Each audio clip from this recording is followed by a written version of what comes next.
Hello, everybody. Dr. Brent Hulsebus here, coming at you live from the clinic down in the basement here. And tonight I'm doing another webinar. And tonight I'm doing one on neck pain. So we know a lot of people have questions about neck pain. A lot of people struggle with neck pain. A lot of people have a lot of questions, the do's and don'ts with neck pain. And also people want to know, when's my neck pain bad enough I should be doing something about it? So tonight I wanted to sit down with you, spend a little time with you, kind of go over the top, the bottom of neck pain and describe to you as chiropractors, what do we look at and how neck pain affects us and things that ideas and suggestions that we have. And a matter of fact, this whole month we're doing videos and the focus of the whole month will be on the neck. On Fridays, we do our Friday favorites where we talk about different products and stretches and exercises we like, where we highlight those for neck stuff. And every Monday morning we do Ask the Chiropractor. So if you have a question and you want to know an answer from me, ask the question. Ask the question anywhere. Ask it in the comments here. Ask it on any Facebook post. Email us. Call us. Send a letter in the mail. That works too. That old stuff still works. But tonight I got some research to go over with you about the neck. Some things you probably never thought about the neck and balance and equilibrium and falling down, hurting yourself when you get older. And what happens if you don't do anything about it? Where does the neck actually end? You know, a lot of people think the neck is just right here, but it actually goes way down between your shoulders. And the reason I want to do neck pain this month is because of COVID. And I'm going to try to say this correctly. Because of COVID, we are sitting at home. Because it's cold outside, we're not going outside the parks and going for hikes. So more and more people are having neck problems because of the COVID lifestyle. COVID doesn't cause neck pains, right? So I try to make sure I say this correctly. I accidentally said earlier that we're having neck problems because of COVID. Neck pain is not a cause of COVID or vice versa. But what happens is now that we're stuck inside, more and more people are coming in complaining about their neck. So we thought it was time to sit down, talk about the necks. What happens? Well, when you sit down. I'm going to turn so you can see me, but your shoulders roll forward and your head sticks out. And we call this forward head posture. And when we have that forward head posture, we start to learn that posture that sticks with us. And what happens is we walk away and we stay in that posture. So when you're stuck in that posture, now you're vulnerable. Now you turn your head the wrong way. Now you sleep wrong or sleep funny, as many of you tell me.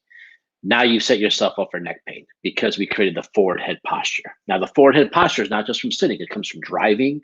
It comes from typing. It comes from reading books. I know a lot of us want to yell at our kids for playing too many video games like this, but I would challenge you, reading a book is the same problem. So let's not focus on that. Let's not ignore book reading. Book reading is a big part of it too. Another thing that happens is when we sleep. You know, if you're sleeping like this at night, that's the same thing as typing like this. It's the same position. So tonight I want to talk about, because we're still going to do those things. So tonight we talk about a little bit, well, how do we counterbalance that? How do we balance that out? Knowing those are things that we're still doing. What are things that we can do? You know, in chiropractic, we have an old saying that sitting is to your spine as sugar is to your teeth. And you know, many of you have heard me say, what's the healthiest way to eat a Snickers bar? Well, there's no healthy way. What's the deal? It's like, oh, what's the best way for me to sit? Well, regardless of how long you sit, it's always going to be bad for you. And I know some of us have those stand-up desks, and that's awesome. I like stand-up desks. Don't get me wrong. When you have a stand-up desk and you're at least forward typing, it's the standing is sitting. If you still got the forward this and you got the head out like this, so it still creates the similar problems. But I do like it better than sitting all day. Don't get me wrong, because you're more likely to move around your feet and this and that, but it's still not the best. So we have to do those things. So what are we going to do differently? When we have neck pain, what are some of the symptoms? Well, some of the symptoms can be your hands going numb, fingertips having problems. Some of the symptoms can be headaches. That's a really common neck problem. The neck bones also innervate the glands of your throat. So I know with COVID we have some sore throats, but you can also have some thyroid issues and stuff like that. We've seen in chiropractic when that's off. The base of your neck innervates your heart rate. Just read a cool study came out in Spine this month. Spine is a journal. You can check it out, talking about chiropractic adjustments up here and then the base of your neck helping stabilize irregular heartbeats. Now, I haven't fully read it. I just read the briefing of it, but I love that kind of research. Spine this month. Check it out. It's a journal. So we know all these things cause it. Another thing a lot of patients come and complain about is they tell me they feel like there's digging up here between your shoulder blades, or I often describe it like a knuckle trying to dig its way out from the inside. A lot of people don't realize it, but your neck actually goes all the way down to about your fourth thoracic. So it goes down quite a ways, the muscles do. So the neck, when I talk about the neck, I'm talking about all the way down between your shoulder blades. So let's talk about some of the things that we can do to counterbalance that. And what do we do when we look at you when you come into our office? How do we evaluate you? Well, the first way we evaluate you is we usually take your x-rays and we look to see what your posture is like. You've probably been told you have a lack of curve or reverse curve, or some of you have been told you have a good curve, but those are getting rarer and rarer with the lifestyles today. So we look at your neck posture in your x-ray. We look at your neck health in the front to back one. You might see one on top going like this and one on the bottom going like this, which would cause on the front to back view muscle spasms in between. And that's what chiropractic adjustments help free up.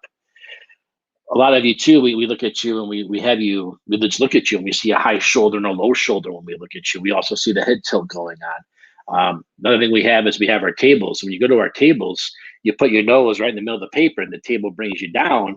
And a lot of times when you come down, we'll see that you're rotated like this or rotated like that. We can see that right away. So the table helps us evaluate your posture tremendously of what's going on. So these are some of the tools that we use to evaluate you. After we know kind of what's going on, then we come up with a routine for you. So then as we do chiropractic adjustments, but we all know that I can adjust you today and you're not going to change your posture. We're not going to change the sitting lifestyle. So we have to do things to counterbalance that. And one of the biggest things we have to do to counterbalance that is we have to stand up from time to time and squeeze our shoulder blades together. Now, when you squeeze your shoulder blades together, I don't want people doing this or this. This is what I see a lot of. What I want people to do is I want them to pull them back and then bring the chin back like this and count to 10. Now, ideally, you're going to do that for every half an hour of sitting. If you're not, then it keeps adding up. You get worse and worse and worse. And a lot of us, we don't do that until we've been sitting like for a half an hour or 40 minutes. Then we start to feel that burn in there. Like, oh, you know what? He told me to do something. I often describe this a lot, and if you've heard me say this, is you don't wait to brush your teeth until they hurt. You brush your teeth right away so they don't hurt. So you need to get a timer, or all of these things, right? All of these have timers in them. So set a timer for 20 minutes, a half an hour, and just stand up, give me 10 seconds just like this. That's huge. Next thing is one of my favorite things to do is go up against the wall. And for those of you who can lay on the floor, lay on the floor and give me 25 big snow angels. Have everything touching the wall and just huge, big snow angels. Drag your arms right across the wall. Have your head, your rear end, your heels, everything laying flat. And that helps decondition you from doing this and get you back to that. Another thing I love is I love a tennis ball against the wall. Now, I want to clarify this. I've gotten slack for this in the past. I want to get this crystal clear. A good massage every day is awesome, right? That would be awesome, but that's not going to happen, right? Unless you're married to a massage therapist or some massage therapist owes you money, that's not going to happen. So what I like to do is grab a tennis ball, put that against the wall, and then dig my back into that tennis ball and roll around on it. Again, those of you that can climb on the floor, do this on the floor. It's a lot more intense. It's a lot more, really digs in there, really loosens those muscle knots up. Because what muscle knots are is that when your tissue's inflamed, it gets sticky. When it gets sticky, it knots. And then what happens is you have a knot back there. The knot is easy to inflame. And when that gets inflamed, it gets sticky and it makes a bigger knot, which is easier to inflame, which gets sticky and makes a bigger knot. So when you're all knotted up back there, it's really hard for the muscles to relax and hold your adjustment really good. So you have to go in there and break up those knots. Again, a massage therapist is the best. But since that's probably not going to happen, let's get a tennis ball against the wall. And the tennis ball against the wall works all day long, anytime. But it works the best after a shower. So if you take a nice hot shower, let the water beat on you for a little bit, get those muscles broken up a little bit, loosen it up a little bit, and then dig that tennis ball against the wall. When do you call me? Well, if you've never been to a chiropractor before, you should call me if you've been having this going on for more than 3 days. Give me a call. Let's take a look at it. If you're a patient of ours that's been going on for 2 days in a row or 1 day and then followed by a next day, it's equally as bad or worse. That's the reason to give us a call. Everybody has a bad day. Everybody sleeps wrong. Everybody stresses too much. That gives it the problem. So you don't have to do it the very first day, but if you do it over and over again, give us a call. Let us know. Let's take a look and see what's happening. Last thing I want to talk real quick about is sleeping. Now, if you go back and look at our websites, on Monday I talked about pillows. I'm going to talk about pillows real quick, but if you want more in depth about what kind of pillow to get, go back, look at Monday's Ask the Chiropractor. That was the question, what kind of pillow do I buy? Here's the deal. Your head, your shoulder, your mattress, they're all unique. So what works for me on one bed won't work for me in a different bed. What works for you on your bed won't work for me because my head and shoulder and mattress are all unique. So what I recommend you do is you go buy 5 or 6 pillows, all different shapes and sizes, and then lay those down, lay on those, and have somebody look at you. Make sure that you're making a nice straight line on your side. If you're a back sleeper, same thing, nice straight up and down. If you're a stomach sleeper, well, you gotta play with that. That rule doesn't apply because your head's usually twisted when you're sleeping. But I want to go back here for a minute, talk about you side sleepers. When you sleep on your side, you sleep like this. And what have I done? I've rolled my shoulders together and I stick my head out. Well, that's the same thing as typing. So I get a lot of people that tell me, hey, I feel really good all day long. But when I wake up in the morning, I'm right back where I was. And so what's happened is at night when you're sleeping, you put yourself back in that posture and you're irritating all this. And so you're waking up the same as when you went to bed. So here's the deal. Here's what you got to do. You got to break that. Now, you can't just sleep on your back. You're not going to sleep. That's not going to work. You can't just sleep on your stomach. Same problem. So how do we change that? Well, what I like to do is I like to put a firm cushion on this side or this side, doesn't matter. And I roll back under the cushion. So I open my chest up. You want to open this area up here. Now, here's the deal. If you use a pillow, you're going to smash it. You're going to be right back where you were. You got to use a firm cushion, like a couch cushion. Now, the good news is after you sleep on it for a little while, this will start to level off and you'll start to get used to not having it. And this will be like second nature to you. So you won't need that for the long term, but you need to use a firm cushion for a while to train yourself to stop sleeping like this and sleep more like this on your side. Kind of half between side and half between back. So try that out, see how it works. But I want to talk now a little bit more about your eyes. You see, your eyes always stay level no matter what. It's called the righting reflex. So if you were here right now and I was to come up and push you and knock you down and we played in slow motion, you would see all the way down, your eyes would stay level. If your righting reflex is not there, what happens is you get, well, people think you're drunk. You'll have no balance, you'll have slurred speech, and you'll have blurred vision. So you come off as drunk. So the reason this happens is because right in the base of our skull, we have what they call the suboccipital muscles, the muscles right across here. These are the ones that a lot of people come and tell me they have headaches or they're really tired up here. Those muscles are the most highly innervated muscles of the entire human anatomy. They have over 200 more neural connections per area than anywhere else in your body. And their job is to keep righting the wrong. So if I do this down here, my eyes will keep moving around. I always tease that they're all human bobbleheads. And as this goes, so does your balance. So does the falling down. So does the getting hurt. So with that being said, I do a lot of research and I found some cool research and I want to share with you some research right now. Then I want to talk about it afterwards. So let's do the research.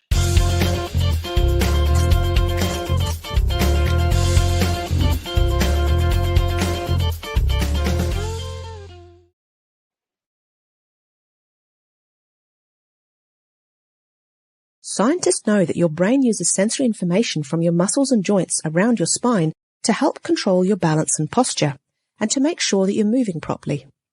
When your brain takes sensory information and uses it to help guide movement and control muscles, we call this sensory motor function. One particular study looked at whether neck pain has an impact on proper sensory motor function in older people. In this study, the researchers ran a whole lot of sensory motor function tests, like how well they could control movements of their eyes, or how good their balance was, and they took into account their age and other conditions that the subjects might be suffering from. They found that the older people with neck pain were worse than those without neck pain at most of the tests they performed. For example, the people with neck pain couldn't control their eyes as well, or their balance wasn't as good as people who had no pain. The researchers thought that in the people with neck pain, they had poor communication between their neck and their brains, which meant that they weren't as good at controlling their balance and other types of sensory motor function. Remember that your brain uses sensory information from your muscles and joints around your spine to help control your balance and posture, and to make sure that you are moving properly. So if that information from your spine isn't very good, your brain will struggle to control what's going on in your body. The scientists who did this study were pretty much saying that the altered information from the neck in these older people who had neck pain was disturbing their brain's ability to make sense of the sensory information.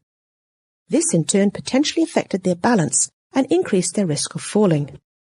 The research team at the Centre for Chiropractic Research at the New Zealand College of Chiropractic agree with these scientists because their own research studies over many, many years suggests that chiropractic care improves the accuracy in the communication between the spine and the brain, which makes it easier for the brain to accurately tell what's going on in and around the body, and that spinal dysfunction does not need to be so bad that you are in pain for the brain to be disturbed, and that gentle spinal adjustments can help improve your brain's ability to accurately know what's going on. These scientists have even shown that chiropractic care for older adults improves specific forms of sensory motor function that is very relevant to falls prevention. For example, they have shown that chiropractic care for older adults improves how accurately your brain knows where your ankle joint is, even though you've got your eyes closed. They also found that older adults could take a significantly faster step after a period of chiropractic care, and they also showed that their brains got better at processing information from their eyes and their ears at the same time after a period of chiropractic care. So although chiropractic care does help people with neck pain, it also has so much more to offer, even if you don't have neck pain. Chiropractic care is all about improving the communication between your brain and your body so that you can function at your optimal potential. So whether you are suffering from neck pain or have loved ones that do, or you just want to have a tune-up of your brain-body communication, go and see your family chiropractor and have your spine tuned up so you can function at your best.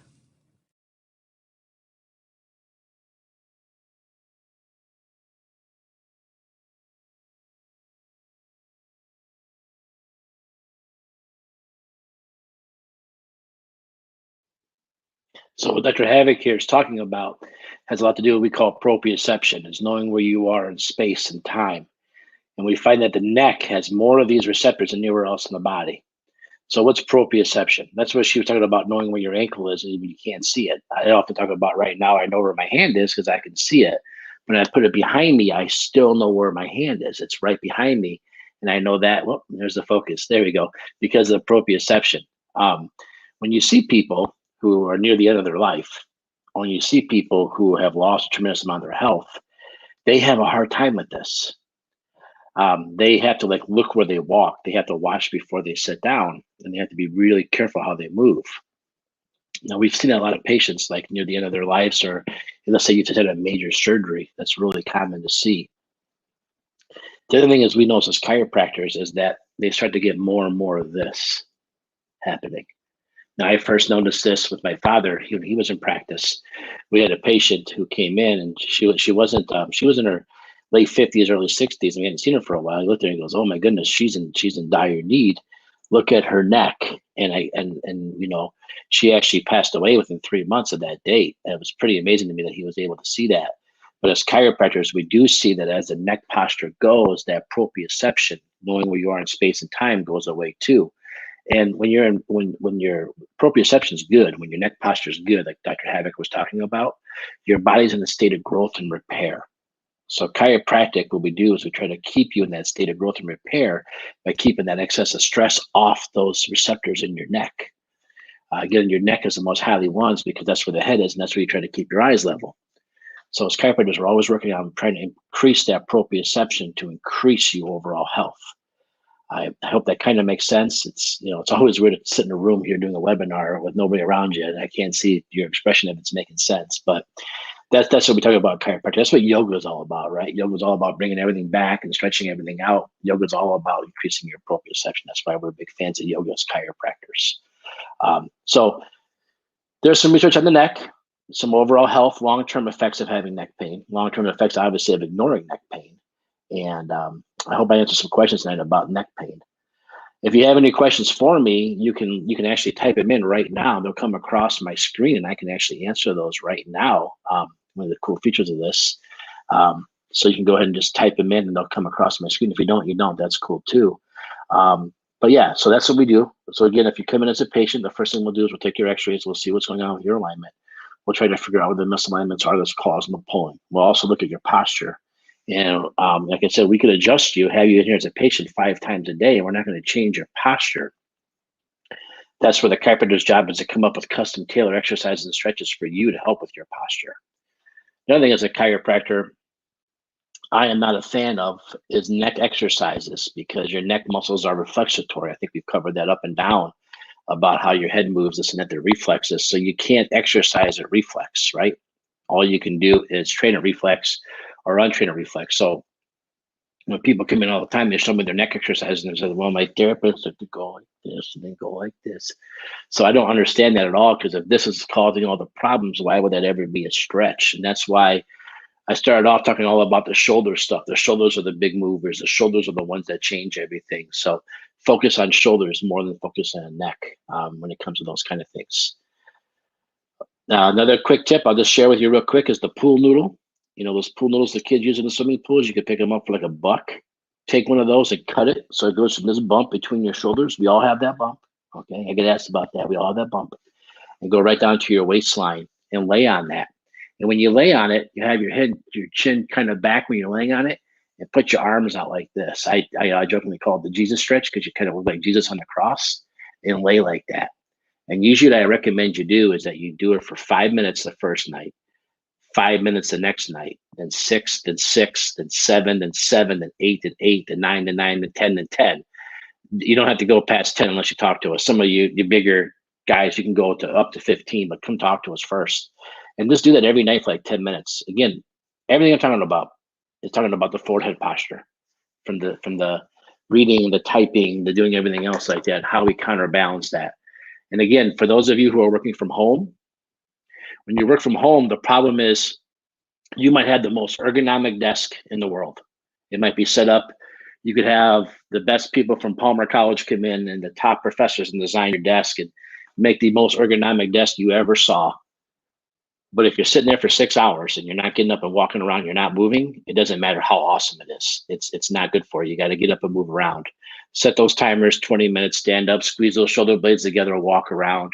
Don't just stay at that desk all the time. Your teachers who are doing e-learning, teaching your kids from school over the computer, God bless you. I don't know how you do it. God bless you. But same thing. You can't just sit there in front of the computer the entire time. You got to get up. You got to move around. You got to stretch yourself out. And you know what? Have your kids do it too. Have the students do it. Have them get up and stretch too. Make it a group effort. Everybody benefits from it. So well, I'm going to wrap this up. I don't see any questions coming. That's good. That means maybe I explained everything, or I'm talking too fast and you're going to have to go back and rewatch it 3 times to catch everything I said. But if you have any questions, don't hesitate to reach out afterwards. Don't hesitate to give us a call or talk to us. Check us out Friday morning or Friday at lunchtime. Dr. Dace, and those of you who haven't met Dr. Dace yet, he's got a cool new toy. It's a massage, like a thumper gun that he uses on the neck muscles and shoulder muscles. If you're having chronic problems with this and the tennis ball isn't cutting it, this is a really cool product. This will be his Friday favorites. So he'll talk to you more about that during Friday favorites. And if you miss anything, if you ever want to catch up with one of these, it's the internet. It doesn't go away. It's up there forever. You can catch it later. And then if you don't know where to find these videos, if you're watching it now, like I don't know how to find it next time, or I want to tell a friend, what's the easiest way to tell somebody? Go to rockforddc.com. It's going right across the bottom here. And you'll see a thing there that says blogs on the right-hand side of the screen. Under the blogs are all of our previous videos. So if you've missed one in the past, last time I did one of these, we did a literature review of all the supplements Dr. Fauci recommends for COVID-19. So if you want to see one of these again, you want to catch a re-airing of the broadcast, it'll be up there. Give me some time to get this one uploaded. This is kind of a longer one, but we keep all of our Friday favorites and all of our messages and everything's on there for you to check out. For those of you who are watching, thank you for watching. For those of you in the future that are watching this after I'm done with this, thank you for watching too. Reach out to us if you have any questions or problems, and stay safe out there. And we're here to help you. Need anything at all? We've been here since 1949. We're not going anywhere. We're here to help you in any shape or form that we can help you. All right. Thanks, everybody. Good night.